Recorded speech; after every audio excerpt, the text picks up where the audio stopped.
We stated that Putin's understanding of the word withdrawal may be different.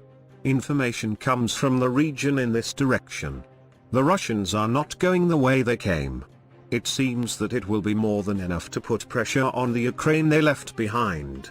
However, Putin's policy of gradually increasing the pressure on Ukraine by cooling the crisis in the international arena draws attention. After the Kremlin administration launched its warships on the field, it is argued in the Russian media that the Russian Navy in the Black Sea could impose a complete blockade on all Ukrainian ports. The situation will get worse, the Ukrainian expert commented. The Russian media, on the other hand, wrote that Ukraine intensified its attacks on the Donbas region, and it is stated that the pro-Russian separatists in Donetsk hit a supply point belonging to the Ukrainian armed forces and caused great damage. Images of a convoy of the Ukrainian army burned on the Ukrainian front line were also broadcast on social media. The former Donbas defense minister also rebelled against the Russian army not coming to the border and entering the Ukrainian territory. Let's start to examine the details of these events together now. Russian ships took action by targeting Ukrainian ports. Tension is rising in the controversial Donbas lands. According to Russian media reports, after the Russian army began to leave areas bordering Ukraine, the Ukrainian armed forces increased the Donbas's attacks on the self-declared territory. Former Donbas Defense Minister Igor Strelkov said the rallying of Russian forces near the Ukrainian border was a signal for Kiev, but the withdrawal of the Russian army was proof that Moscow had decided to change its plans. Strelkov said, "I don't understand how it is possible to pile so many soldiers on the border and then do nothing. Why? It seems strange and stupid for a simple reason, because Putin's respected Ukrainian partners will not stop the provocations and stop preparing for war. Withdrawing troops from Donbas could mean stupid at best, and preparations for Donbas's surrender at worst." According to the information obtained from the information and news source Avia.pro, the Russian Navy warships have started to prevent the Ukrainian ships from entering the Azov and Black Sea waters. The Azov-Black Sea basin is being blockaded. This will mean the worsening of the economic and socio-political situation in Ukraine, Ukrainian expert Volodymyr Kurychenko said in an interview with local media. Although Russia's decision to withdraw its troops from the Ukrainian border is interpreted as low tension, news and statements from the region show that the situation is not so. In Donetsk, pro-Russian separatists using an unknown drone a few days ago destroyed the supply zone of the Ukrainian armed forces, causing great concern in the region. According to the news agency Avia.pro, a drone of unknown origin attacked the positions of the 82nd Ukrainian Supply Battalion of the Ukrainian Army, destroying at least 8 vehicles and military equipment. The Ukrainian side has yet to make a statement about the possible victims and injured, but the attack by the pro-Russian separatists is a sign that everything in the region is literally on toes. In the images posted on social media, it is said that a fuel tanker and 7 trucks belonging to the Ukrainian armed forces were burned in Rubizhny. It is stated that the video was shot on April 22. Parachute troops of the Russian army jumped from Loshin Il-76 planes in Taganrog, on the Azov Sea coast in the north of Crimea. Thousands of paratroopers took turns on military cargo planes in Taganrog, which is located right next to the Ukrainian port city of Mariupol, and the photos were served by Reuters. Russia deployed an army of traps consisting of inflatable tanks, missiles and warplanes to trick the West amid Ukrainian tension. The inflatable army of the superpower was used in military exercises across the country.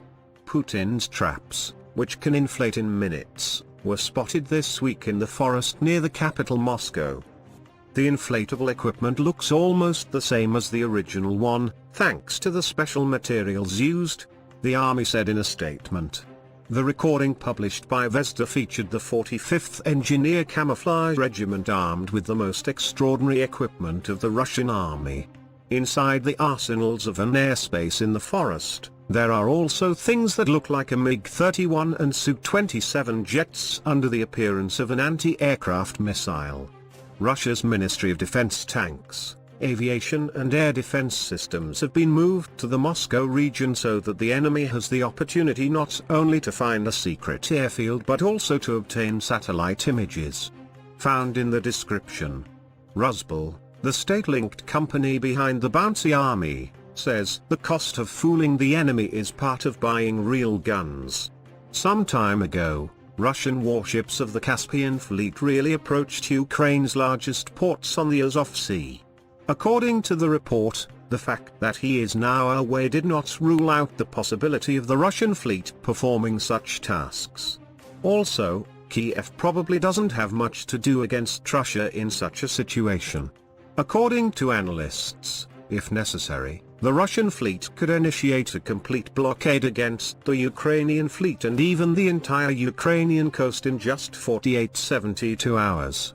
The Russian media reported that Putin was planning to cut parts of the Black Sea to foreign and military ships for 6 months. This may include access to Ukrainian ports in the Sea of Azov connected to the Black Sea by the Kerch Strait at the eastern end of the Crimean Peninsula, which was annexed by Russia in 2014. Speaking to Russian news agencies, Russian Foreign Minister Sergei Shoigu explained the threats posed by the NATO exercise Defender Europe 2021 to Russia's security. This exercise, according to him, justifies the defense activities carried out by Moscow in this field.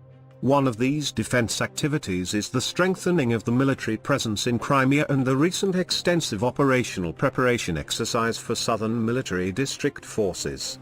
What the Russian minister did not mention is the fact that large quantities of fuel, ammunition and other materials were left on the borders of Ukraine and Crimea after this exercise, which caused concern not only in Ukraine but also in the USA.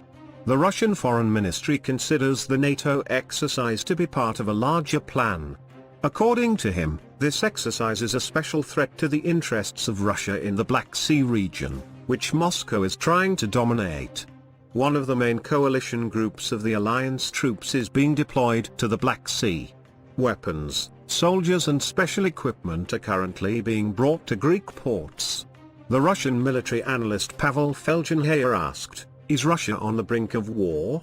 He replied with the word almost and continued, "The whole army is in total mobilization, from the Pacific to the Baltic Sea. All troops. This has not happened since 1973 or 1962. The attention-grabbing news in the Russian media shows that the scenario that Moscow is most afraid of is increasing. Ukraine may become a new member of NATO. Political scientist Valentin Normscu, writing for the Romanian media's contributors, names the ongoing tension between Russia and Ukraine, if there is a swift, ruthless and strategically ingenious move that the Biden administration can implement at this stage of the power struggle with Russia and that will radically change Moscow's influence in Europe as well as conditions in Eastern Europe, inviting to join the Atlantic Alliance. Such a move in this persistent game between Russia and the West could disrupt the strategic structure Putin has built since 2008. Namely the unfortunate buffer zone that Russia has declared as a security guarantee against the aggression of the West. He used his expressions. After the unilateral declaration of independence in the Donbas region, Donetsk and Lugansk, which is dominated by the Russian population and the pro-Russian population, the clashes between the pro-Russian separatists and the Ukrainian army have been going on intermittently since 2014. As the clashes between the pro-Russian separatists and the Ukrainian army have intensified in recent weeks, Moscow's increasing military presence on the other side of the border has brought concerns about the hot conflict between the two countries to a peak. The Tripartite Contact Group, consisting of Russia, Ukraine and the Organization for Security and Cooperation in Europe, OSCE, is conducting the negotiations on the solution of the Donbas crisis. The most recent comprehensive ceasefire between the parties was reached in July 2020. 7 years ago, the Ukrainian parliament approved the law that described Russia as an aggressive country after the annexation of Crimea and the developments in Donbas. Vladimir Zelensky also approved the military security strategy aimed at liberating Crimea 2 weeks ago. So what do you think about the news from Ukraine and Russia? You can share your comments with us